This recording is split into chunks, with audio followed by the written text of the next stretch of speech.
Hello, everyone. Happy Sunday. We're doing an Atheist Lives. It's been a minute.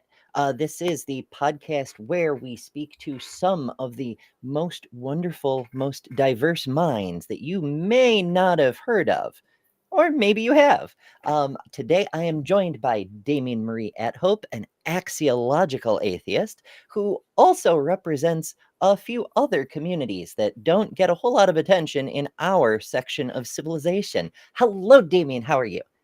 Hey, it's good to be here.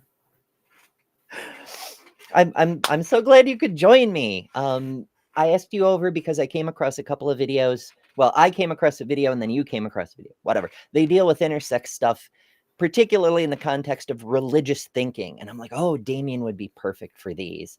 But I also want to talk about you because I saw you for the first time very recently over in the Apostate Sisters, even though you've been at this for years. Yeah. So I expect there's a lot of people who may not have any idea who you are and what you do. So would you care to do like Sure. an intro of assorted length? Sure. So I wasn't born into a very religious family. I mean, fanatical. They wore like white robes with red writing and would go accost people in the streets. Just Wow. So they were like super fanatical. We didn't know TV, no music except religion. We had like I wasn't allowed to have like a gun as a toy. It was just basically I had no friends. And I always felt like they kind of hated me, but I didn't ever know why. I felt like I wasn't, even though I was the firstborn of 3 children, I was always treated like almost like I was a stranger that someone had just brought, with them, like a friend or acquaintance that just showed up. That's literally how I felt most of my life. I had tons of abuse by these religious people who are bigots. My mom is dead and my father is still alive, and I do not talk to him. I haven't talked to him in like 25 years. I fucking hate him. He's a fucking monster. And it's like fine anyway because he doesn't like me. I'm everything he doesn't like. I'm an anarchist. I am a socialist. I am genderqueer and I am intersex. And I'm an You even have the colorful beard. Yeah, atheist, right? Yeah, colorful beard. He would say that I'm a faggot or something, for having, a beard. My father is a dickhead. But I love myself enough to not be involved. And anyways, Yeah. if I was involved, all we would do is just argue religion because he would think that he needs to push his Christianity on me and challenge me. And I have no desire to any of that. I'm very good at understanding religion. In fact, I became an atheist, had nothing to do. I didn't even know there was an atheist community. So in 2006, I became an atheist. I went to college. I actually wanted to go to a religious college, but they didn't let me go. So I was actually disappointed I had to go to a secular college. That's how religious I was also. I was a right wing. I hated gay people. I thought it was the same as fucking dogs.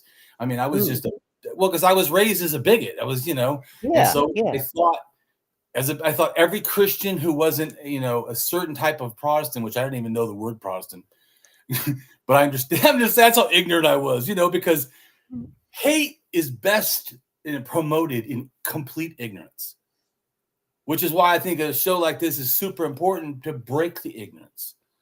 So once I started, having, I used to not do my beard either like that because I tried to be, Christian or whatever and tried to, even though I had not done a very good job, I had always felt feminine my whole life and wore pink and I didn't like football. I didn't like, aggression or stuff that guys like, like playing King of the Hill or something.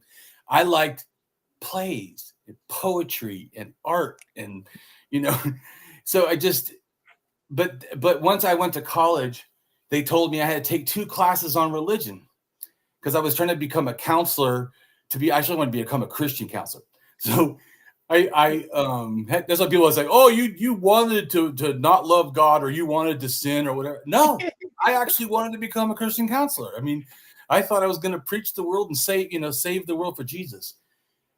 But once I took the first class, well, actually, for the science classes, I already had, because they told me that female was the default. That already started making me think, wait, how could the Bible then start with Adam first if we're all at the fall? So I started having issues. I wasn't like totally doubting, but I started going, something seems like maybe the Bible is not right on science, at least. Maybe something. Maybe. So, but really, that wasn't really affected that much of me. But when we did I had 2 classes. One was world religions. We had to learn 10 different world religions. Okay. Each week we had and we weren't supposed to put them down. We were just supposed to explain them because they said as a counselor, you need to be able to relate to people that are not the same faith. So, but what it did to me, hearing the different religions, I started going, wait a minute. They all have a book and only care about their book. They all have how you're supposed to live this life. And only they can say, and you have to follow only their way. All of them have, in a sense, the afterlife and the way to get to the afterlife. And just all this, and they're only their prophets. And I just started going, how is that different than mine? Because I had never thought critically, ever, about religion. I just assumed God's real. I was told that, and Jesus is the God. But then having that class, I started doubting a little bit because I started going, man, I know all those are wrong, and they all sound like mine, just different. How actually do I know mine's right? Then the next class was on the Bible. I thought, I've read the Bible twice. 2 different versions, the King James and the NIV. I am going to ace this class. I struggled. They're bringing up archaeology that debunks the Bible, and they're talking about how things are being said in a way that's wrong, and you understand the context. I was like, whoa, and so I really started doubting then when they started, but I still was kind of like, no, yes, the Mesopotamian story that is thousands of years older sounds like the Bible flood story, but I believe it was different. And mine was real. That one's fiction. The Bible is true. That one is wrong, even though it's earlier. But it really, for me, was when we did Satan. When they showed me that Satan, Lucifer, and the devil, none of those are the same being. And the snake, too, the serpent. Yes. I literally, that was it. I had a break in the cognitive dissonance or whatever. And I just went, oh, this is all bullshit. But I wasn't like a strong atheist, and I didn't even know what it meant to be an atheist. And I called my mom because I was so absolutely mind blown. Mom, did you know that Lucifer was never the devil or Satan? And she's like, oh, well, I believe it is. I was, and I said, yeah, but look they told me, here's the verse in your Bible or the part in your Bible concordance. And she read it to me, and it says that wasn't true. And so she read it and then said, I still am going to believe. And that made me feel super uncomfortable. Oh, wait a minute. How can you look right at the fucking truth and keep believing a lie? What? So that's actually where I feel like I became not agnostic, but just strong atheist, because I'm like, wait a minute. I'm not believing bullshit. Fuck that. It's wild how people tell on themselves, because there's so many people who argue against us, especially like the call-in shows and whatnot, who are like, well, just choose to believe. It doesn't work that way, but for them it does, because they have made that choice. I don't care what's true. I'm going to believe it anyway. That's one of the reasons the slogan for this show is Truth Matters. It's just, it makes a priority value judgment decision on their part that to them truth does not matter, and they're going to continue to live their lives that way somehow. It's wild. Similar, right? With so when I became an atheist or whatever, I didn't even know. I wouldn't even tell people I don't believe in gods, but I don't know if I'm an atheist, because I literally didn't understand. I said maybe there's an afterlife, maybe it's not connected to God. I don't. Sure. And I said maybe there's ghosts. I don't that have nothing to do with gods. I mean, so I was like, at first I thought, well, maybe I'm a spiritual atheist, but I joined some spiritual atheist groups, and it sounded like woo-woo bullshit. And I'm like, okay, wait a minute. Now, I don't believe in the woo-woo bullshit. I thought you meant spiritual as like humanity or something. They're like, well, yeah, it kind of means that too. And I'm like, it doesn't sound like it when you talk about it. So but then I actually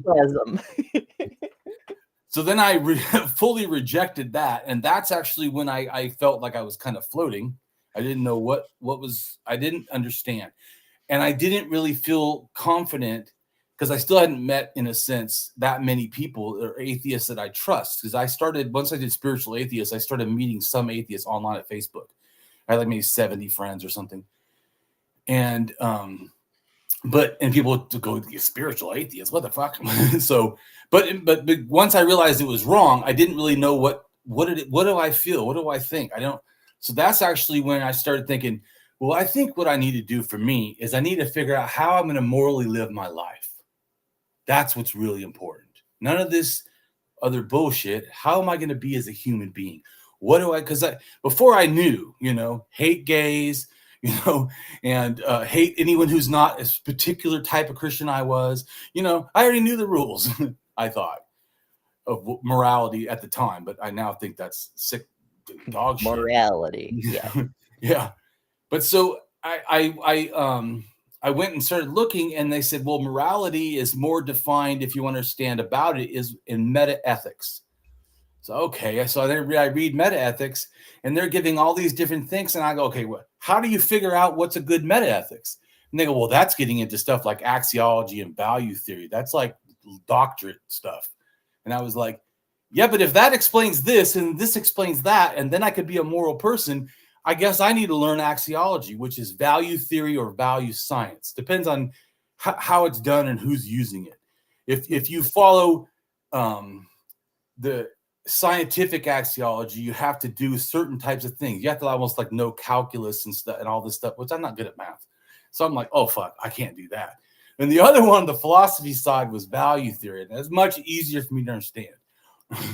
So then I realized, okay, so I'm a value theorist, which is an axiologist, not the science one though, because I don't do the math. But I started read. I read like all these, probably about 5 college level books on axiology, and they're like $100 each. They're not like cheap, and they're super complicated. And I started realizing, God damn, who can use this? This is too fucking hard. And I thought, if it's so great, axiology explains metaethics and metaethics explains morality, and then morality shows you how to live your life, shouldn't more people understand axiology? And I'm like, how can we leave it to these college fuckers that are making it so complicated? Even them, I doubt, can really use it efficiently. It's almost another priesthood kind of thing. Only the Right, priest really understands the mysteries. So it made me like irritated. I want to make axiology available to everybody.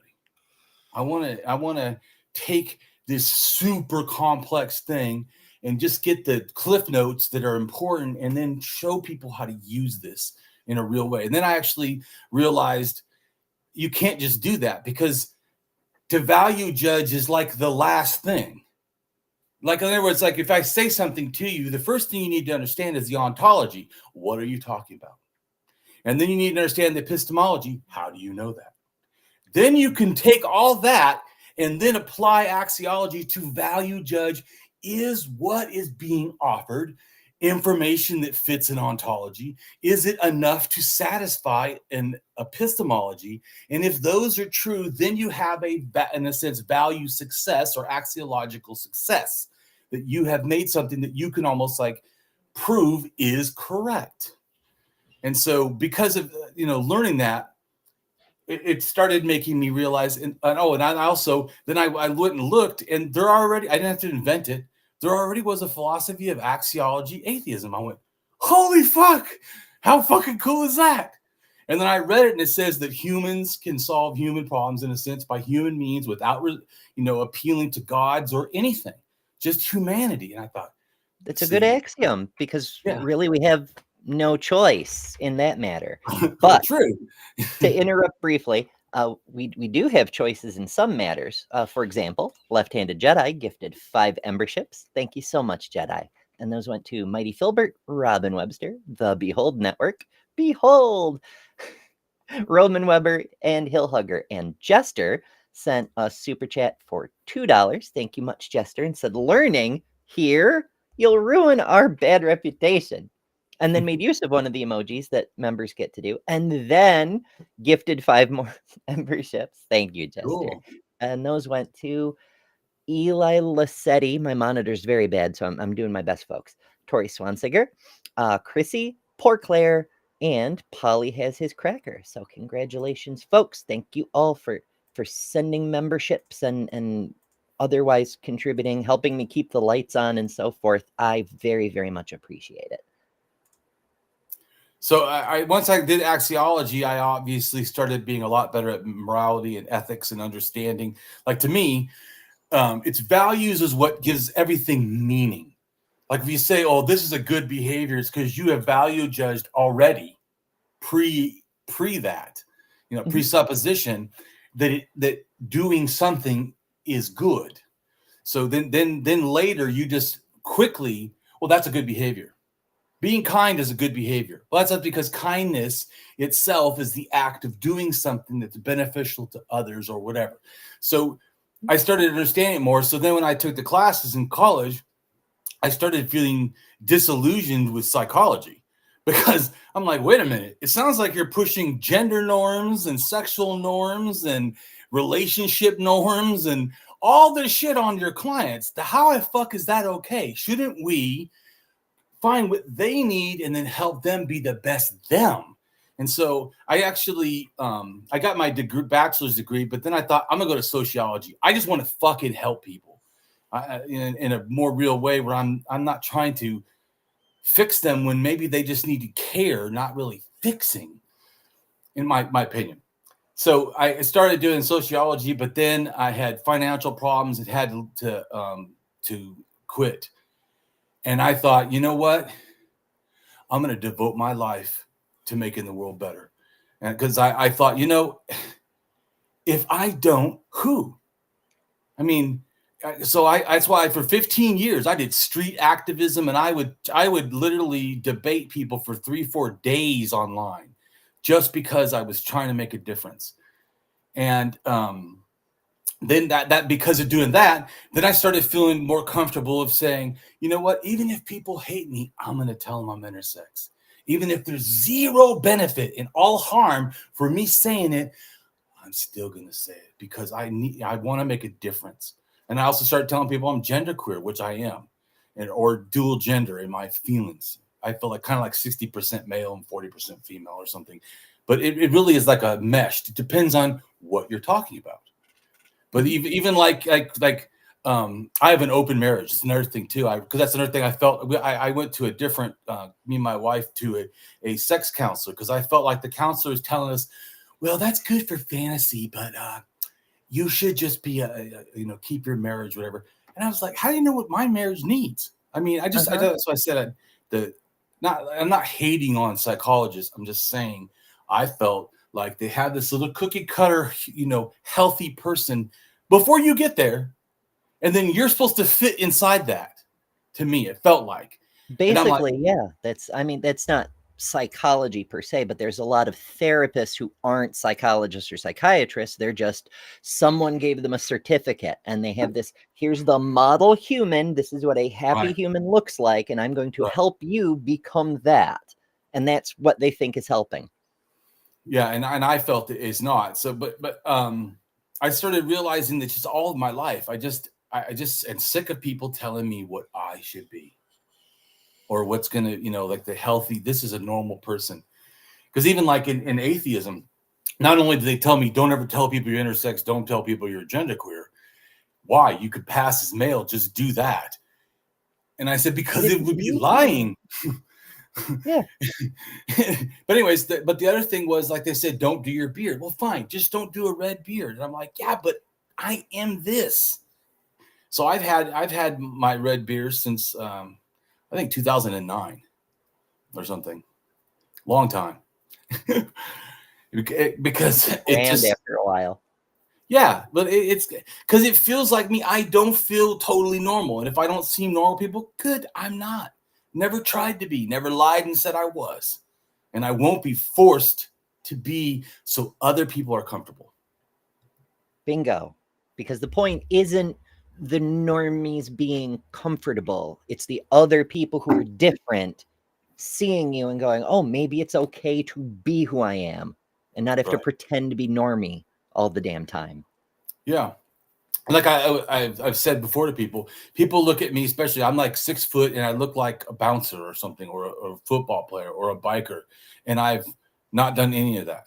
Not a bouncer, not a football, never played it in my life, never wanted to, cannot stand watching. If I hear football, it's like nails on a chalkboard, or whatever. I hate it. I fucking hate it. So I'm just saying. So it's always hard because they want to stare. They go, "Oh, you're a wrestler, huh?" Or random people, and I'm walking, will just walk up to me and go, "You're a wrestler, huh?" I'm like, "No, but I did wrestle in high school, but that really has nothing to do with it." They're like, "Oh, I knew." Or they go, "You're a biker." I go, "Actually, I've never rode a motorcycle. I never wanted to." Yeah, it's all stereotypes, which is wild because most of the flag, well, not most, but a good chunk of the flag we get is like, oh, you're just embodying stereotypes. Like, there's a reason there are stereotypes, but the same people will make guesses and be like, oh, I bet you're a biker, and they have no reason to think so. They're just going off of stereotypes. Oh, you're a bald person with a colorful beard. You're probably a biker. Like, yeah. Do you hear yourself, folks? Yeah, so it's been hard, and I haven't felt super welcomed in a lot of communities because I've kind of like do my own thing. But what I realized is that's not for me. It's not for me to try to fit in. It's for me just to be myself, honestly. And if people like that, great. And if they don't, I just don't care. Yeah. I mean, what's the alternative? Try to conform, be miserable. It's freaking wild. So you covered a whole lot of story in a very short period of time, and I appreciate that because we do only have a limited amount of time today. Normally, what I ask people is like how they got to where they are, why they pursue the activism they do, because you don't. There's a difference between like the self-actualization of this is who I am and taking that extra step to stand up and be visible and speak out. And you touched on some of that. I suppose. Well, I feel I'm a revolutionary. I'm not trying to make just this everything the same and yet a little bit nicer. I want everything to fucking change and us have a kind world, one where where everyone is accepted. Because there's a thing that Martin Luther King said that he wants to have a thing where his children could be judged by the content of their character, not the color of their skin. And I posted a thing before. I have a thing where I said, I want people that are gender different or sexual different to be, respected for who they are and not for the content of their gender or their sexual orientation. Yeah, it shouldn't matter what's in your pants or who gets to see what's in your pants. Well, that's another thing too. People feel like I can't be a legitimate intersex if they don't literally see my genitals, which I also think is fucking bigoted as fuck. It is. Oh, I need to personally see. First of all, that's gross, sir. Back the fuck off. But also, like, are you a doctor? Are you a geneticist? How are you going to make this determination? I mean, for fuck's sake. There's a person, the video you sent me, which we may get into. There's an intersex person from the TikToks named Jody. She's a former beauty queen from Michigan, I think. She does a TikTok. She's also an athlete. She runs a lot. She's very, very good at it. And she didn't find out until adulthood that she happened to be intersex. And externally, she appears entirely female. Right. You would never know. So on what basis are these nosy Nellies making a determination? It's freaking what do you mean? Yeah, and I don't even get what does it matter to them anyways? I mean, yeah, the same thing as like people getting different. Like saying people can't, like it says, I actually had a longtime friend that like this year I cut ties with, who of course she says I'm a bigot. And I said, being a bigot to someone who's a bigot is not really a bigot. What I mean is she felt that I should accept all viewpoints. I'm like, but if your viewpoints is trans people are men, that trans women are men and shouldn't use a woman's bathroom, to me, you're a bigot. I don't want you as a friend. Yeah, because they're just declaring things. They're not interested in the truth. They're not interested in the science. They are interested in hurting people. That's the only reason people do that. And that makes them not a good person by choice, by intention. If we can convince them to be better humans, fucking wonderful. But it's not on us to like hold space for them to be hateful of people who need protection, Right. Well, she felt that we had known each other for, I don't know, 10 years, and that she likes almost everything about me except that. That's the only issue. And I'm like, yeah, but that issue to me is enough for me to say bye-bye. I just like if everything she liked and she was a racist, that's enough for me to say bye-bye. Mm-hmm. Yeah, it's a red flag thing. It just it's wild. Lawrence from the Behold Network says you are great. Been Facebook friends for a while, a lot longer than me. I actually was Facebook friends with you before I saw your interview on the Apostate Sisters. Oh. But yeah, this is the first time seeing you speak and not sure about pronouns. First of all, appreciate the consideration, asking. Always good. If you're not sure, ask. Would you like to answer that? Yes. So I generally just say he, him, but that's not actually how I feel. How I feel is they, them, or we, us, because I feel like I have a male and a female in my mind that sometimes actually argue with each other in a sense, or have different values that are not consistent with each other. And it causes me a lot of fucking grief sometimes. But also it's helped me be a better person because I've learned to actually listen to more of my female side, who is kinder and juster and nice, than my male dickhead side that just doesn't give a living fuck about anything. So, but yeah, so I just generally, like I said, say he, him, because I can pass into someone and don't want to have to explain how my gender is this different and yet how I look. But to be, like I said, to be honest, I absolutely do not feel he and him at all. And I never have. Not from the fucking moment I was a child that I can remember. I remember when Adamant came out, which I don't remember now what exactly that was, but he wore makeup, and it was the first time I felt like I was in like this black and white world. Like there was all this religion. We had no TV, no music.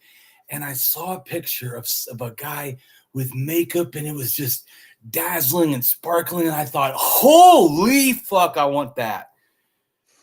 Oh, you can do that? Oh, I want to do that. And I told my friends, I was in elementary school.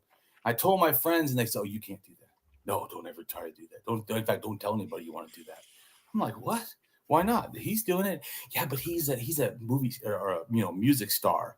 It's an act, or he's gay. And I'm like, yeah, but I don't feel gay, but I still want to put the makeup on. And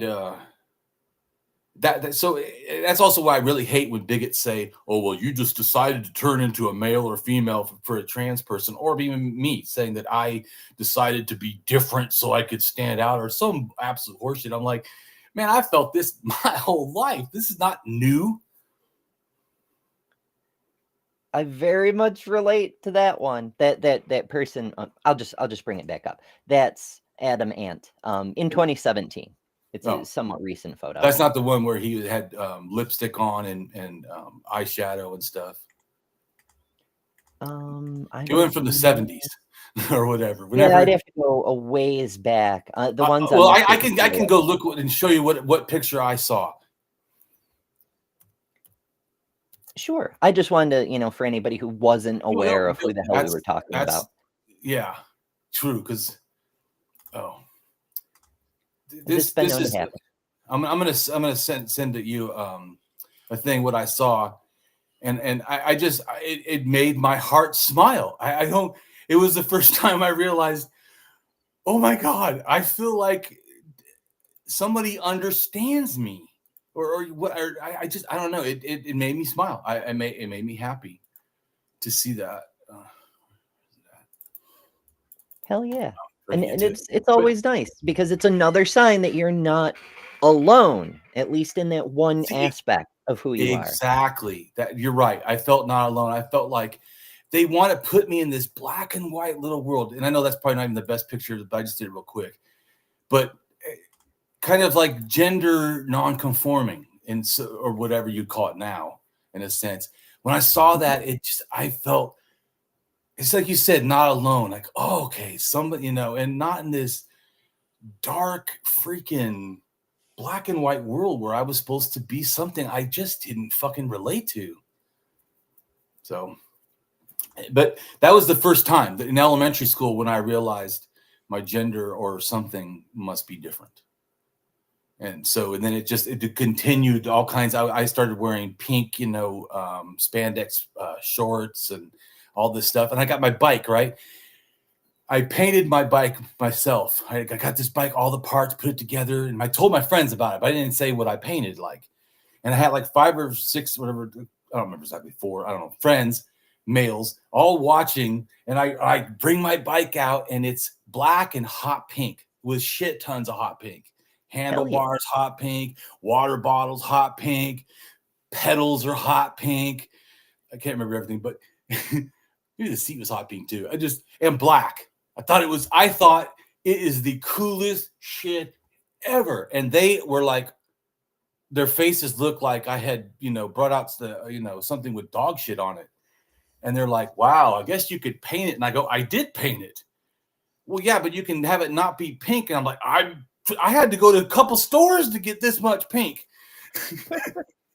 I know, such fragility, right? Like men are big and tough until you show them something pink, that they fucking lose their minds, especially like the macho men.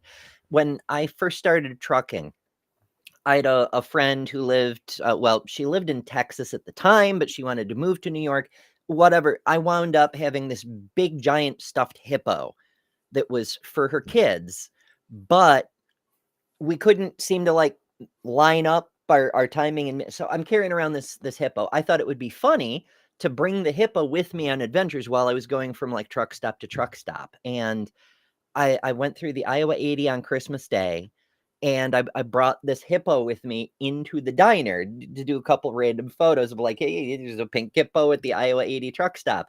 And a bunch of my Facebook friends commented, wow, you're brave. It takes a real man to carry around a pink hippo. And here I am being all non-binary and shit. And I'm like, uh-huh. Yes. But I want to address too, someone asked, why is the male side always hostile? I don't know if other men's or other non-binary or dual gender people are hostile. I had to live in Southern California in gangland. In fact, one time during junior high school, no, seventh grade, I was suspended 23 times for fighting on the bus alone. I was around all kinds of violence. So I had my male side became more violent. Do I think it would have been that way? No. If I wouldn't have had abuse and had to live in gangland where I had to fight all the time to defend myself, especially because they thought I was gay, and so I had to fight all the time.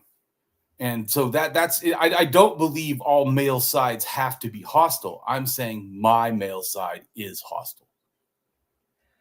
I get that. That came up a lot when I was a teenager. Granted, very different area. I'm in rural country. I grew up on a farm and stuff, but there was still that underlying conception that the person side of you is the side that's like kind to kittens and plants, trees and whatnot. But the man side, that's for violence. That's, for beating down whoever the hell needs to be beaten down, whether it's because they're doing wrong or because they're not conforming, and I'm like, oh no, nope, not that ain't it, chief. I mean, I have seen good men who like take masculinity and use it for positive things, like standing up for people Oh and yeah. supporting good concepts that help society. We have several of them in our community, but growing up, that was not the role model that I was exposed to. And I imagine that's true for a lot of people. Right. I just wanted to address that. I wasn't saying that that's how men always are, or that my male side was of course would have been that way. I'm saying I grew up in fucking dangerous. I got my first time getting jumped by 5 or 6 people was at a field trip when I was like 13 to the zoo. So I'm just saying when I also know that everyone's experience is not that. I mean, most people haven't lived in an inner city like I did. I was poor and lived around absolute fucking violence. So I'm just saying, I wish that my male could have been more creative and positive, but I'm just telling a fact that it's not. In fact, but it wasn't just even the violence outside, violence in the home. I had my tailbone broken by my father hitting me with a 2x4. So. Oof. And just the lack of care in general. They leave me outside. I had three siblings, right, or 2 siblings, 3 kids. They had babysitters for them, but I had to sit in the backyard and eat dog food and grass and steal oranges off of the neighbor's tree, and my experience, even more than my brother, still talks to my father, likes debating him on Christianity because I actually helped turn him atheist. Hooray. But I don't, but he doesn't have the toxic experience that I had as much. Also because he's more male. He's not, non-binary like I am. So he never, did those. He acted pretty much like most normal cis males would act, and I didn't. So I know I took more grief and was more hated. And also I learned later in life, I went and as an adult confronted my mom, and I said, Mom, the doctor, when I was told about intersex, they said that you knew that the surgery that got done, you had to approve it, that you knew my whole life. And at first she tried to like, well, and I said, no, I know that you knew. Okay, yeah, we did. It made me more mad too. Like, fuck it, here I'm an adult and you're still fucking lying to me. Anyway. I get that, and that's a relatable part of a lot of experiences in our community. Myself, for very personal reasons, but a lot of people have something similar, even if it's not the same specific circumstances. Like, It's been a bit of a saga on this channel, as I started to go through the legal process for transition, updating all my documents and whatnot. I found out I was assigned female at birth. What up with that, Mom? She said, I don't know. And then as I continued along trying to sort out why that was and what was going on, I discovered I'd been operated on as an infant, which explains a lot of unusual features of my anatomy, but we're not going to get into that. Well, and me also. I also had a surgery and under my penis, and she always told me, "Oh well, they slipped or something when they were doing the circumcision," which is totally a fucking lie. And like I said, it feels really fucked up when not only do they have the right to do this without my consent, they have the right to never tell me. How can that be? It's so fucking wild. Now, to be clear, I don't know for sure if my parents did know. My mother swore up and down that as far as she knew, there was nothing out of the ordinary with my birth. And yet, I feel like considering the size of some of the scars, they probably were noticeable. I don't know. I don't want to assign motives at people, but like sometimes the parents don't know. The doctors just do it and don't tell the parents either.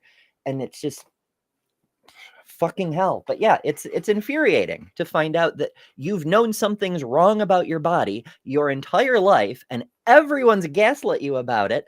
And then you finally find the truth and people keep fucking gaslighting you over it. Like, no, I found it now. Well, just like my entire name I've made up. So I got Damien. I chose because one of my family members lived for years in Hawaii, and there was a Father Damien. And what I liked about it is he rejected the church telling him what to do, and he was like, "I'm going to love even the least people that people love because these people have leprosy." And they're gonna die. So a lot of the people weren't really being caring, but he tried to, which is what I wanted to do. I wanted to be more loving. I wanted to be a better person. And so then I changed AtHope is because it's a state of being I live at is AtHope. Yeah. And also when I got married, I didn't want my wife to take my name. I'm a feminist, anarcho-feminist. I was like, oh, fuck that shit. I'm not doing that patriarchy crap. But I'm also not going to take her last name. And so I said, you know what? Why don't we come up with a name that means something to both of us? And so that's why my name is AtHope. And then Marie, I finally realized, you know what? Fuck the world. I want to show the world I'm two gendered by having two gendered names. And I picked Marie, and my mom fucking lost it. She was like, how is anyone gonna know you're a man? And I said, well, I really care less if they don't, because I don't feel like a man. So who gives a fuck? and my mom was like, yeah. And I go, plus, how often do people care about your middle name? Anyways, I mean, but I realized I was going to do it for me, even if the world rejected me and the world didn't understand. I needed to be what's right for me. I very much get that. That's another area where we very strongly parallel. My entire name is mine, right? Like when I was younger, I changed my last name first for a whole bunch of reasons. But Belred loosely means beloved traveler. I love to travel, plus the journey of life, and there's a bunch of symbolism involved in that. And it fit me, and that was what I wanted for the family that I was starting to build. We were starting to have children and so forth. And I'm like, let's do this instead of one of our family last names. And then when I started my legal transition, I'd actually been using the name Ember for many years while I was non-binary. But when I started actually doing legal stuff, I'm like, we're doing the thing. Right. It's partly because, well, there's a bunch of different reasons, but the main one, okay, there's two main ones, is it sounds so much like amber which a lot of people recognize immediately as a very feminine sounding name. But the other is because it literally, Ember is the spark that remains inside the coal when the fire's burned out. But under the right circumstances, maybe you can get it to rekindle. And that's kind of where I was in life at the time. And in a lot of ways, that's where I still am. Right on. I think that's cool. Yeah. Yeah, So definitely. yeah, similar thing. There's meaning to why we pick the names we do. And then, we all have that one friend who just named themselves like Can.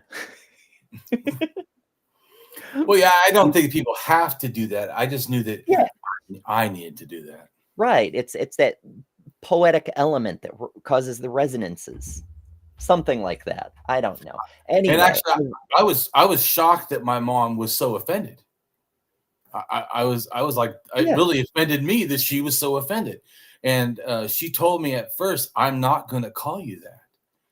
And I said, then I will never come over again. Because I am not going to have someone I think loves me disrespect me in this deep of a way. And so she goes, okay, fine. And she started, calling me my name. Yeah. It's been hard, but I've still said, I don't care. I wasn't trying to do some activism. I was just trying to care about my own self, Yeah.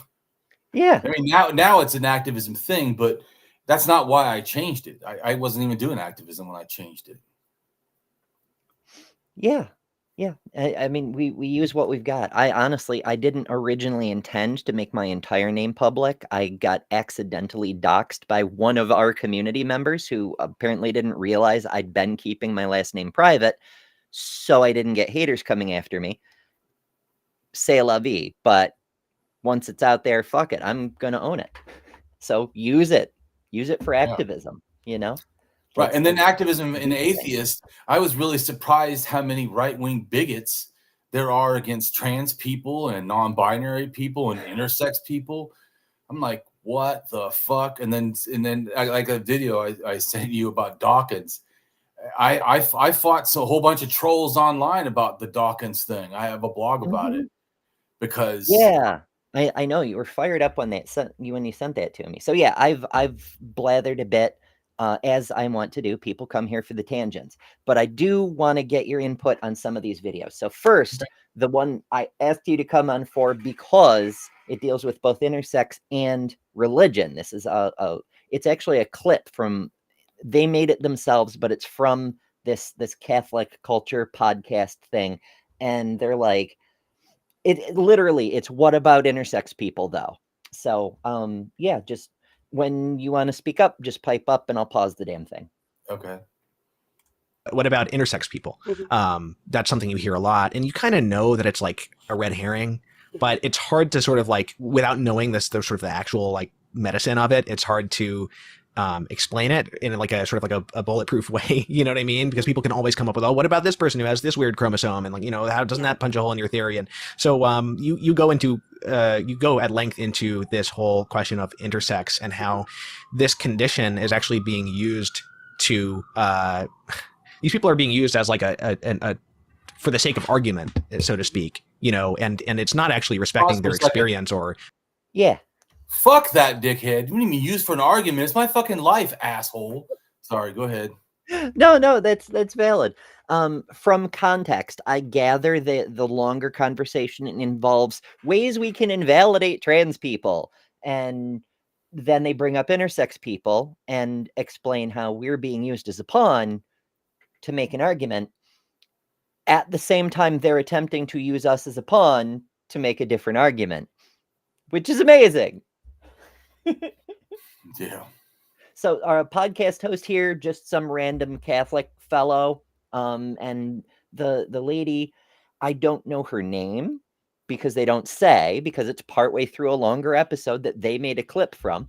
But she appears to be like some kind of behavioral therapist, something. She's not a psychiatrist.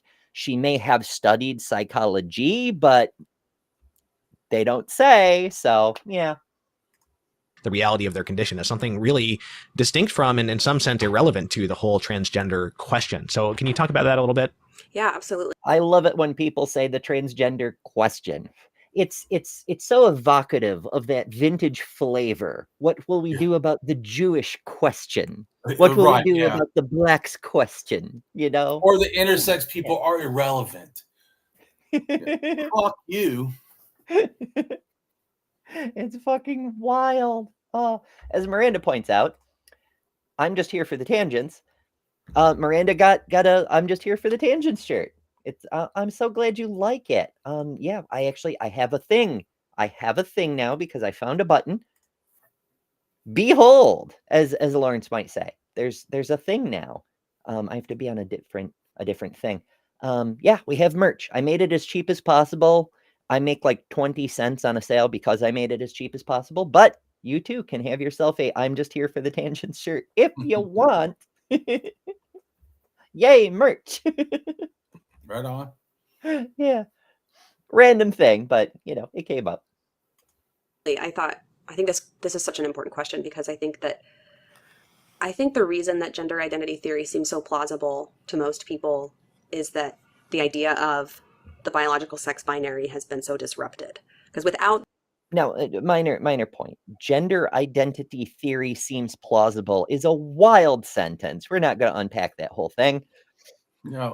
Especially when it's our lived reality. What the fuck you? It's not a theory. It's a theory the same way. I don't know. Evolution is a theory.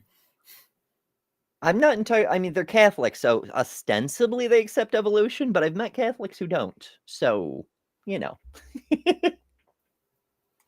that disruption, I don't think people would find it plausible that being a man or being a woman is really about a subjective sense of self rather than biology. So I do go into a lot of detail about it. It's interesting because I want to point out, again, there's so much. We could spend entire episodes on every fucking sentence, but she's posing this false dichotomy that it's either biology or your sense of self, when really it's not either of those. It's informed by both of those things, but the concepts are social, they're interpersonal. If any of us was born with no parents on a deserted island, the concept of man and woman would never occur in our entire lives. It's only in relation to other people that these categories matter. Right, and I want to point out something too. There is a statement called a real man, meaning there are men that are not real men, meaning that even men that they think are cis men do not fit their category in a neat way. So I just find it's fucking ludicrous, really, to me. Mm-hmm. Yeah, the no. It's a version of No True Scotsman, but it's like even worse because it's instead of where No True Scotsman is like, well, he's not a true Scotsman. Instead, it's like lionizing this one specific flavor, a subgender, if you will, and saying, well, that's the true thing, and everything else, I guess, is fake. Fucking hell. started studying intersex conditions in grad. As the meme says, if you can rank it, this is more manly, this is less manly. It's a spectrum, bestie. Exactly. That's what I'm saying. It's always a joke to me. If male is so natural, then why do you have to force it on people? And then tell them they have to be this certain kind, that even just being male as you are, you have to be a certain kind of male. Then it's obviously not natural. Obviously, it's a gender persuasion or a gender theory, right? Mm-hmm. I've got a video that I've been working on. I do still try to produce pre-recorded content. It's just, it takes time. Not important. There's a line in there where I say something along the lines of the fact that people say, I want to raise my sons to be good men, or I want to raise my daughters to be ladylike. It's taught. It's social. Holy shit. We all know it. Can we just totally be honest about it? Well, also the assumption is that it's always been this way, and I know prehistory pretty good. And let me tell you, the first figurine that's intersex is 22,000 years ago. And shamanism, especially in Siberia, they actually, not all, but a lot of the shamans have to cross-dress or be intersex or gay or transgender or something. In fact, even ones that are not sometimes believe, not that I believe this stuff, but but they go to the afterlife as a different gender, even like they could be a cis male, but once they go, they're something different, or even female, and they can have sex with the opposite sex, or I mean, the same sex, or whatever, or opposite sex in the afterlife, in a sense. That's how they make friends with their ancestors, and then heal people, say, back in the real world. And like I said, I obviously don't believe that, but I'm just making a point. They don't have this dichotomy of what it is to be man or not. Or, in fact, they see people that are not fitting the thing as the better, more spiritual people, or whatever, able to get to the ancestors better. So, hey, demon. Oh, we've got a critter. The rule of the internet says we must bigify when critter shows up.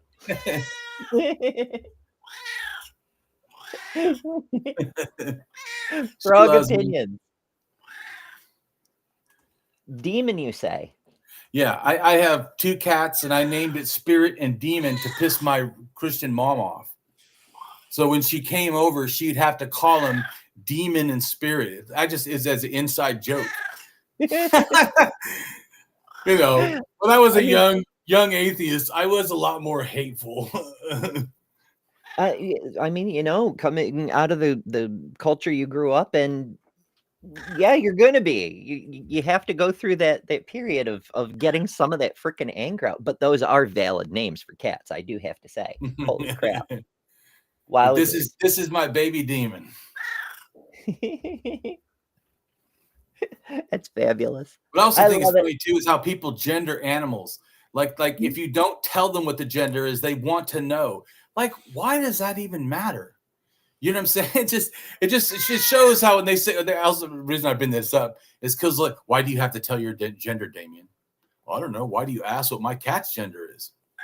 Maybe because you think it matters. Yeah, because people assume, the way people are like, oh, what a lovely dog. What's his name? It's a her. You clearly care quite a lot. The dog doesn't care, but you know. But then they'll say trans people should just be quiet. Really? You can't even be quiet about your animals. Come on. It's a freaking adventure. All right, we'll go a little bit further with this, and then I'll switch us over to Dawkins, because I know you wanted to cover Dawkins because he's been on some bullshit, but also to highlight the fact that the conspiracy theory, anti-science, pseudoscience promoter people, the bigot brigade, they're on the same juice as the religious people. Yep. Graduate school when I was doing gender studies, and that was back, I don't know, 2006, 2007. So I've been aware of this phenomenon for a long time and really interested in it. So it's been fascinating to see it kind of gain this cultural prominence. But basically, so intersex, what is really a canopy term that covers a range of different conditions. So there's not just one intersex condition. There's over a dozen different discrete conditions that affect the... I hate how much I have to interrupt, even though I'm trying to let her go so we can get somewhere with this. It's just this recategorization. Yes, it's an umbrella term, but to say it's like a condition, this minimizing language is really pissing me off. The reason they don't like it is because it demonstrates there's a spectrum. She's like, oh, well, actually it's 2 categories, and then there's this third miscellaneous category that we have to not count for some reason. Yeah. But it's not. As she herself pointed out, it's a whole bunch of things that cover this entire range from I mean, like we said earlier, male is itself a range. Female is itself a range of characteristics and traits.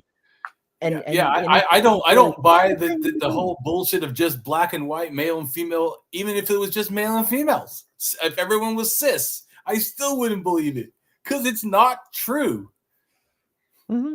I mean, you don't even need intersex conditions to have crossover, depending on which characteristic you're looking at. You've got females who grow facial hair. Bearded ladies have been a thing for fucking ever.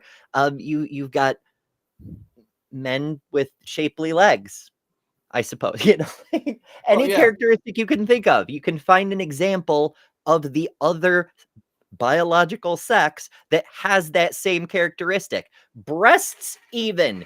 Up to 35% of males have gynecomastia, which is just a fancy way of saying they grew breasts. But it's a pathologized condition when it happens on a male body. Exactly. Fucking But at least she admits that there's intersex people. Dawkins tries to act like he doesn't have to even acknowledge that we exist. So, I mean, I guess she's a bigot, but at least she's saying that there's a bunch of conditions. And Dawkins is like, yeah, they're so small, I don't even think about them. Like, what the fuck kind of science is that, asshole? It's fucking crazy. It's, oh my goodness. So yeah, she goes on for quite some length trying to minimize the importance. Intersex people are irrelevant. We don't matter. The fact we demonstrate that gender, like sex. I mean, hell, sex is a spectrum, therefore gender definitely has to be. But never mind. But yeah, that's a good place to switch over to Dawkins. So this is from a channel. What is it? The Think. It's 3 T's. The Think. He has a title card. This particular video is unlisted. I don't know why. And of course, we're not going to have time to do the whole thing. We may even skip around a bit. But I love this dude and the way he presents information. There are lots of things that aren't quite right I could make note of. I just want to say up front, I'm letting them pass by for the interest of time. Not because yeah, you get the idea. Anyway, he front loads the goods so we can get right into things. Yep. Richard Dawkins is a celebrated biologist, professor, and author of many books like this one. He's an arguably brilliant scientist and science communicator, and undeniably an expert on sex. I mean, just look at him. You. Yeah. Oh yeah, when it comes to sex, Dawkins knows his stuff. Sex is absolutely a binary. Throughout the animal and plant kingdoms, every creature is either male. Sorry. That is absolute bullshit. There are shit tons of different kinds of intersex animals. So him saying that is fucking lie.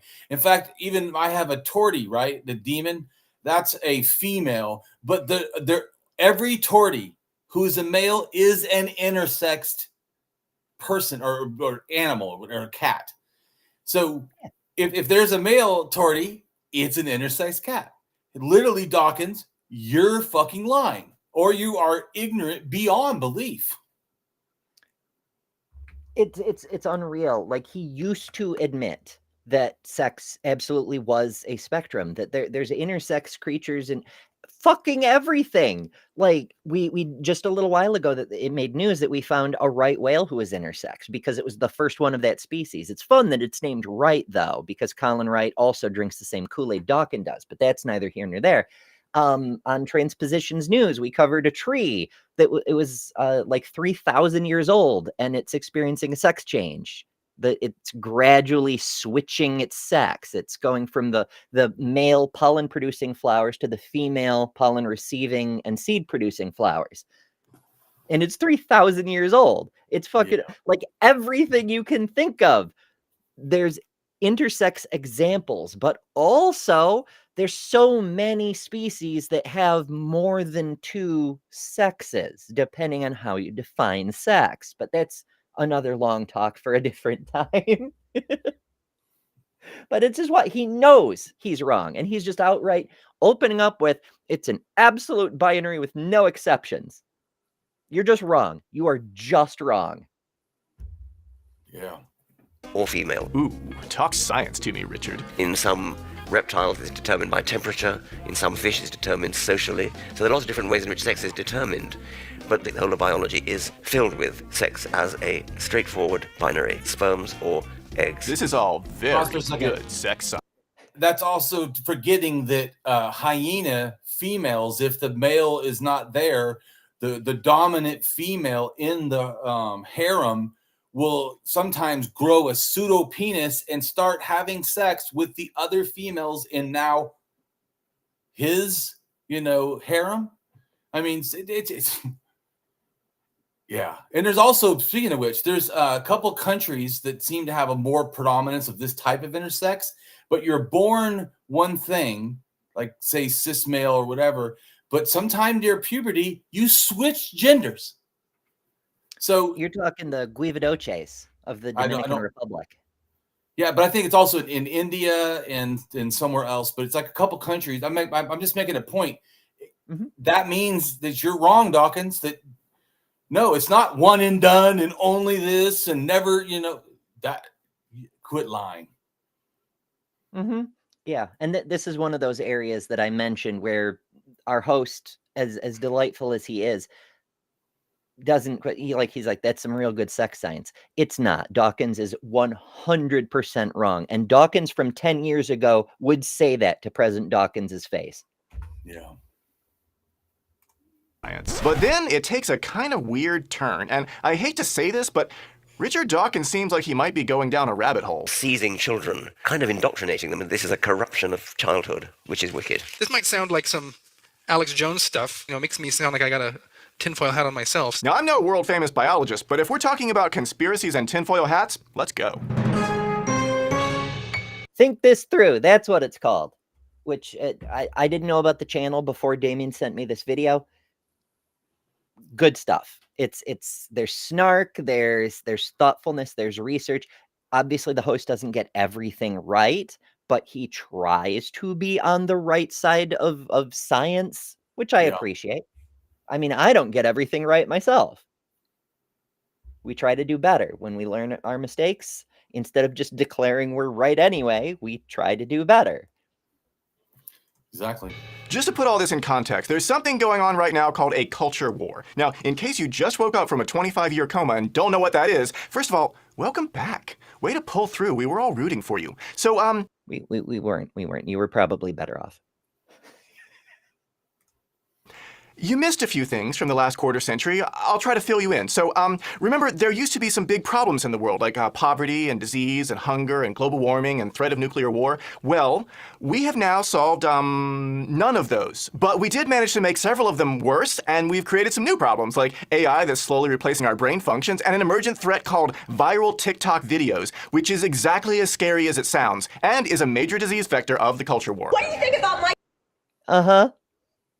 I mean, great examples, great clips and whatnot, but I am going to skip ahead a little bit for the interest of time. Is it a spectrum? And Richard Dawkins seems to have taken the bait. Under Trump, loathsome as he is, only decent thing he's ever done, I think, is to start in the right direction on this matter of sex differences. Now, before we go on, It's interesting that if you think Trump is a deplorable human being, and you find yourself agreeing with him, perhaps you need to reevaluate your position. Could I be wrong? Could I possibly be wrong? Yeah.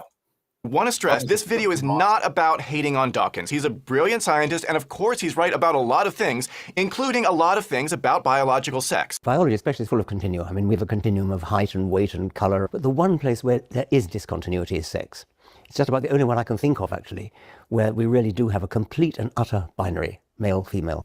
I mean, hey, I'm not a famous biologist, and he is, so if that's how he wants to define biological sex, who am I to argue? He's got plenty of science to back him up. Throughout the whole of the animal kingdom and the plant kingdom, there is one universal distinction between male and female, and that is gamete size. We have tiny, numerous... Plot twist. That's not true either. So we could go into a whole bunch of different examples. It's not super important. The one that I really like to go to, because it happens to be local to me, is the Cazenovia sunfish, which it's a freshwater lake fish where they have, based on Dawkins' definition, 2 males because they both produce sperm, but they're different. This species produces 3 different gametes. There's a large one and there's 2 small ones, Right. but they're different. But again, it's another long talk we don't have time for. Joanne Roughgarden's Evolution's Rainbow is where I learned about those, and you can too if you really want to. gametes, which we call sperms. We have large and few gametes, which we call eggs. That's universal, and there are no intermediates. And he's right. Every human on the planet, you, me, your mom, your dad, we all came from exactly one egg and one very lucky sperm. That's not actually true. I myself am made from at least 2 eggs. So, for anybody who's new, I'm a chimera. I'm basically twins that fused in the womb from 2 separate critters into one critter. And so, yeah, there were 2 eggs involved. At minimum. Right. Egg is 100% female, the sperm is 100% male, and there is no in between. I'm not contesting that. But I really don't think anyone else is either. I mean, even the wokest of trans activists are not denying that sperm are sperm and eggs are eggs. So what are we arguing about? You write about in this piece, what's happened in recent years is that these underlying fundamentals have come into question, even in academic discourse. One example is the American Medical Association taught that sex and gender were social constructs. Yeah, so absurd. Okay, so there's an argument over the definition of biological sex. Dawkins defines it by gamete size, which works well for his field of evolutionary biology because it can be It really doesn't. There's so many evolutionary biologists who go off on him about this because sex being a characteristic, it's a descriptive category that covers a whole suite of different traits and characteristics. Right. And so if you try to categorize it by just one thing, which isn't the only way, there's 6 or 7 different definitions that biologists use, none of them have only 2 exclusive options. But if you try to do it that way with just gamete size, then you fuck yourself over with the other 6 or 7 necessary definitions. It's infuriating. Well, I also think they act like it's new, right? And like I told you, I know prehistory. That in Europe, from at least, I don't know how far back, maybe 15, 20, 30, but certainly everything before 5,000 probably had multiple genders, maybe even as much as 5 or 7 genders. It's after 5,000 with the rise of like big chieftains and sort of like states and empire ideas where they started forcing gender roles. And that's what we lived under the same bullshit now. It's actually not all of human history. Yeah, it's a variant of the caste system idea that took off in other places. Like there's Right. You know, you've got your peasants who can never be anything other than peasants. You were born from Right, peasants. right. You're biologically a peasant, you know? Right. Is that well, I don't agree with that, but I mean, yes, I agree that you understand what I'm trying to say is that so they because they had it exactly. In fact, the king in Europe usually had to be the 3 classes. Had to be in a sense, I think an agriculturist, a warrior, and something else, a common person or something. And that's what made you worthy of kingship or whatever in Europe, not everywhere, but and this is like Proto-Indo-European related thinking, which Proto-Indo-European is like German, English, you know, Spanish, Hindu, you know, it's all these different languages, and those languages have all these similar religion and also cultural ideas are very similar.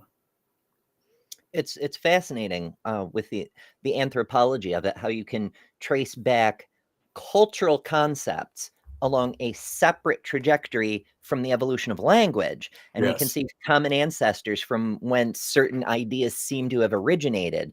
Right. And it follows exactly the same tracks as the haplogroup distributions. It's Right.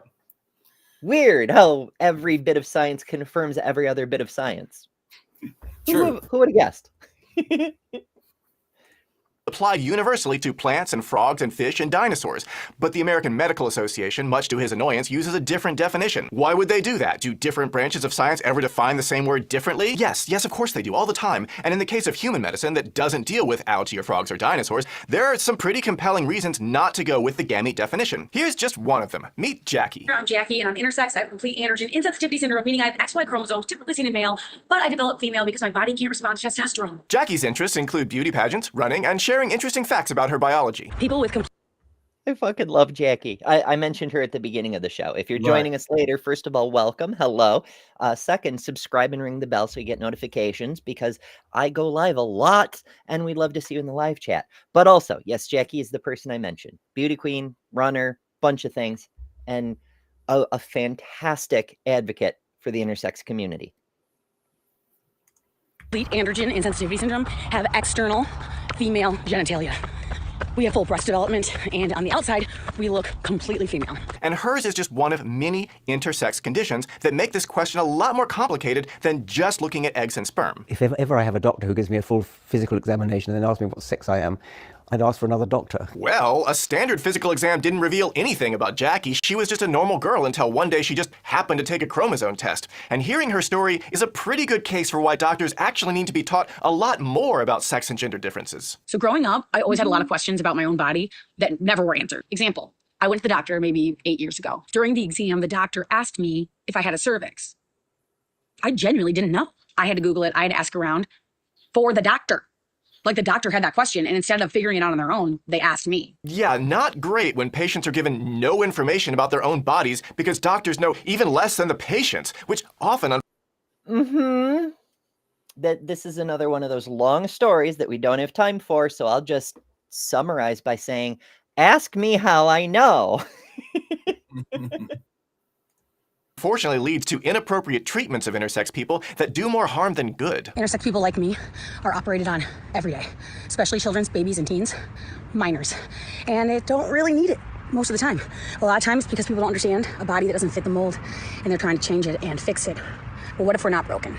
Yeah, doctors clearly need better standards of care for intersex people, starting with the basic fact that human sex is more complicated than a simple binary. So now, let's go back to Dawkins, where he criticizes the American Medical Association's updated best practices for sex and gender diversity in medical education. For doctors to be taught this nonsense is really very sad. Well, what I think is sad is intersex people being harmed due to ignorance and prejudice, like Jackie, who was given unnecessary surgery when she was 15. It wasn't.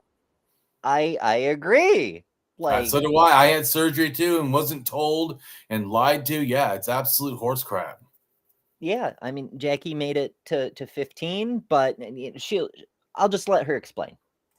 Really in my control. No one said, do you understand why we're doing this? And are you okay with it? It was just, we're doing this. I wish that doctors understood how to talk to people with intersex conditions and didn't operate without informed consent. So after years of being Isn't it wild how the same people crowing about how it's so wrong to perform gender-affirming surgeries on children who can't consent have no problem with these gender-affirming surgeries? And it's not even the person's gender. It's what the doctor thinks their gender should be or what the parents think their gender should be. Nope, no issues. I love it when people have ideological consistency. Fucking crazy. You can do top surgery on a child if that happens to be a man with gynecomastia, because then that's the correct kind of gender affirming surgery. But when a trans boy wants to have his chest fixed because he also has breasts that don't belong there, then suddenly it's, oh, the healthy breast tissue that's never known a lover's caress. Thanks, Michelle Bailey, for that really creepy image. Really? misunderstood and pathologized, the American Medical Association put out a strong statement that people with sex differences deserve better. This is particularly urgent, they say, when many studies reveal barriers to healthcare, discrimination, and human rights violations against transgender, gender nonconforming, and intersex people. And yes, why are we all in the same group? Why are we all on the same flag? Because it's the same motherfuckers hurting all of us for the same reasons. Yeah. That's why we stand together. I agree. Like someone asked me before why I care about gay and transgender issues, since I'm not, I don't feel like I'm either of those, although I am gender nonconforming. Because I do feel like it is all the same issue. How can you not hear my story and go, wow, that's kind of like the same, similar stuff. I'm being picked on and I'm being abused. The society is trying to discount me and say I don't exist. Yeah.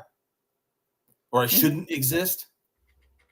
Yeah, it's the same people. I mean, it's, Dawkins is hard on against trans people, but The consequence of that, the entailment of that, is he's giving his intellectual mojo to groups like Sex Matters. Literally, the hate group where Helen Joyce is the director of freaking communications.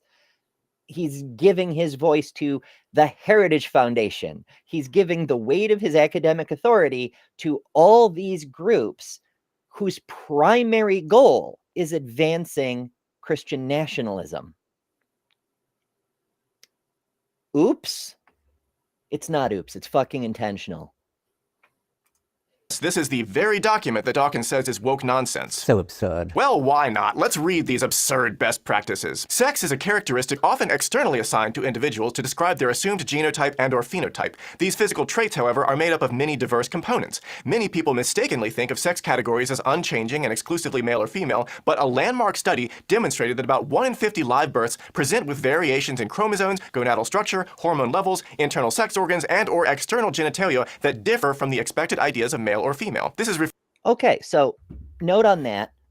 Yes, there's a whole bunch of different variations because sex can mean a whole bunch of different things depending on what you're talking about, which is why people who have a mixture of characteristics from the different categories are intersex. We're certainly not named because we produce intergametes, are we, Richard?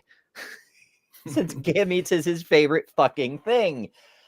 But also, this says about 1 in 50 live births. Okay, fine. That's roughly 2%. And most estimates put the totality of intersex conditions at somewhere around 1.7%, which our host will go into in a little bit more detail. Bearing in mind, the vast majority of people have no idea they're intersex until and unless something comes up that makes them check and test and find out. If you're not born, I didn't learn until 22. Right. In a doctor's office. Yeah. So a lot of people have no fucking idea. So the count may be a little underrepresented. Additionally, there's more things at play than what's being counted in those estimates. For example, chimerism. Geneticists estimate that we make up to perhaps 10% of the population. 10 fucking percent. Why? There's a reason that humans and a few other mammals tend to produce single births when most mammals produce litters. It's an evolutionary advantage to invest a whole bunch of energy into a single birth. And so our various systems and triggers that might lead to multiple births have overrides so that it will favor a single birth. There's a few different mechanisms involved in that. One of them is we tend to only release one egg at a time, but that doesn't always work, especially as we age. Another mechanism is what produces people like me. When you have twins, sometimes they will fuse. There's a whole bunch going into it that we don't have time for. But the reason geneticists have to estimate we make up to 10% of the population is because no one has ever fucking looked. Not ever. Holy shit. Yeah. Which is... Well, also I want to say one other thing too is I learned when I was in school, and I also wanted to understand myself in college. I learned that everyone starts in a sense, as like I told you earlier, about the default of in a sense of female. And then what happens is you have to have masculizing androgens to turn that off. First it's anti-feminizing androgens, and then masculizing androgens, and then testosterone. So 3 processes that if they go wrong, you end up in a sense probably intersex or some other condition that's, affecting probably your sex. Or to me, I also feel that a lot of people that have the sex differences are also going to have gender differences because what we feel like is related to, that's like when people take more, testosterone or take, even after, they're an adult or whatever, it does change your personality or can and stuff. So there absolutely, to me, is a connection. They're acting as if no connection, everything is fixed, nothing ever. It's like, that's literally not true. Not only that, I learned in school also that most people as they get older, actually males become more female-like, and then females become more male-like. So both, in a sense, start being very similar older in age. And to me, it shows it's not fixed. It's not fixed. Even in cis people, once they get older, they change. Oh yeah. So that's another line from the video I'm producing. It touches on this as people say, "Oh, sex characteristics are immutable." What the fuck do you think puberty is, if not a change in your sex characteristics? The fuck do you mean? Yeah. Holy shit. But one thing that's not so stupid it makes me say holy shit. This is my best segue ever. I'm just so good at this, folks. Stop the Stupidity gifted 5 Ember ships. Thank you, STS. And those went to scroll. Oh my goodness. Nikki Perret, KCA Randy, Deep State Annex, Larkwright, and Stop the Stupidity. Thank you so much, STS. Everybody do enjoy all the fun custom emojis that come with Embership, as well as all the other perks like exclusive content, member streams, behind the scenes stuff, whole bunch of things. I very much appreciate it. We did start a poll at the beginning of this episode, and we are very, very nearly out of time. So I'm going to check the poll. The question was, have you ever met an intersex person, and did they reel? Now, of course, there's 2 on screen right now. Now, whether you count it as meeting or not, that's up to you. 0% said they're mythical, like Jesus. So, hey, it's a good baseline. 7% said I am one. Thanks, Mostly. Wow. So, see, we are reaching some intersex people. There are people like us out there. So that's great. 25% said I have, and they did, which is also nice. And 68% said I'm not sure, which is fair because a lot of people don't know, and even the people who do know aren't always inclined to talk about it for a lot of the reasons we've discussed tonight. Now, like I said, we are just about out of time for today. Before we go, do you have wrap-up thoughts, final message you would like to send out, and where can people find you? All that sort of stuff. Right. They can find me at damienreathope.com. That's my website. And on the front page, which is super long, and the reason I did that is you don't even have to click anything if you didn't want to. You could just scroll and learn a whole bunch about prehistory, about my anarchism, my socialism, about me being intersex and gender, about what I'm doing. But also click the links. I have probably 1,000 or something blog posts I've done, and my posts are like mini books. And I go into prehistory. I have learned myself because I wanted to know. When I was an atheist, I didn't know what was true, and everyone says religion was a lie. But then they would say they're agnostic because they don't know, and I go, why don't we know? And like, well, it's too big. No one can ever know. And I go, that doesn't sound like a science answer. It's too big and we can never, like, literally, isn't that science has done nothing but debunk that thinking? So I was like, okay, well, archaeologists know. So I've learned enough that I impress archaeologists. And I also realized I wanted to learn. So I've learned a lot about mythology, and I learned a lot about DNA and language and migrations and how animals moved. And I have stuff that explains all of this. And I have realized that religion is more connected than you realize. All the gods are not separate gods in the way people like to think of them. It's not like every religion invented their own god. Most gods are more related to each other than people have any clue. And I explain this thoroughly to where people that are, in a sense, archaeologists and mythology skeptics or whatever, know that I'm not saying stuff that's wrong.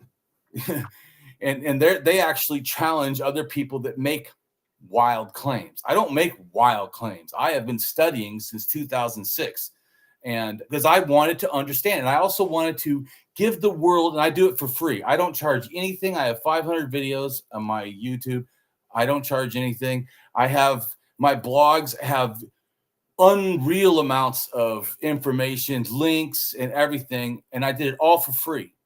Because also being an anarchist, I felt I had financial hardship. I had to leave school, and I felt school is a block where people can't learn.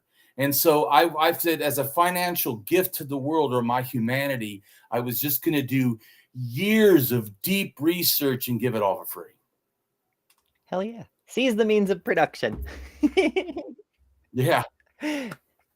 More knowledge, it's better for everyone. You know, a lot of the bigotry that we started out this show talking about comes from people not knowing and choosing not to know, which I just don't think Right. I could ever understand. But thank you for joining me, Damien. It's been Thank you. an interesting evening with a lot of things that have been the sort of thing that I get worked up about. But also, I think we've covered a lot of ground in a very short period of time, and I very much appreciate it. Thanks to all of you for being here in the live chat and the comments, the suggestions, the questions. Excellent stuff. This is why I do lives, and I appreciate you being here. If you would like to join the live chat in the future, if you're watching in the future, remember to subscribe and ring the bell so you get notifications, because I do go live a lot, almost every day. This coming week, the morning show, Monday through Friday, 11 a.m., hot topic. But also, I'll be over on Jav and Jug / the Daily Atheist channel, doing the Jav and Jug show, because we've been taking over there on Monday mornings. So there's a lot coming up. All my links on betterthanember.com, because I do so much stuff. But it is time to go. So I will.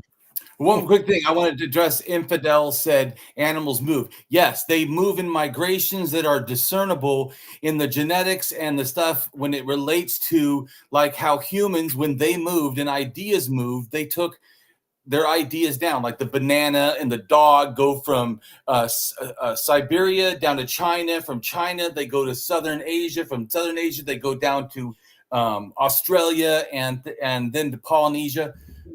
So yes, you can trace. I use that method to help prove and quantify how ideas are moving also, because the gods match, and I can show that they come from Siberia and not somehow are invented in Polynesia. The Polynesians have the same, or not same, similar mythology, almost like an earth diver myth, which I have videos on. And the deities have a sky father and an earth mother, which is very similar to stuff in Indo-European and in the Middle East, in North Africa, and in Hindu, and in Siberia, where it comes from. Or to me, there's the two places that religion, basically it's the Middle East is paganism, and that paganism went to Siberia. So it's kind of hard, but it's more shamanism in Siberia, but it's kind of hard to see them. But yeah, anyways, I have tons of stuff, and I have tons of videos. They're all like 3 hours long, and you should watch all of them. It's an undertaking, but yeah, it's great that all that material's out there for anybody who wants it or is just interested. And that is, oh, I meant to do this earlier. Fucking fabulous. Thanks for joining us, folks. We'll see you next time.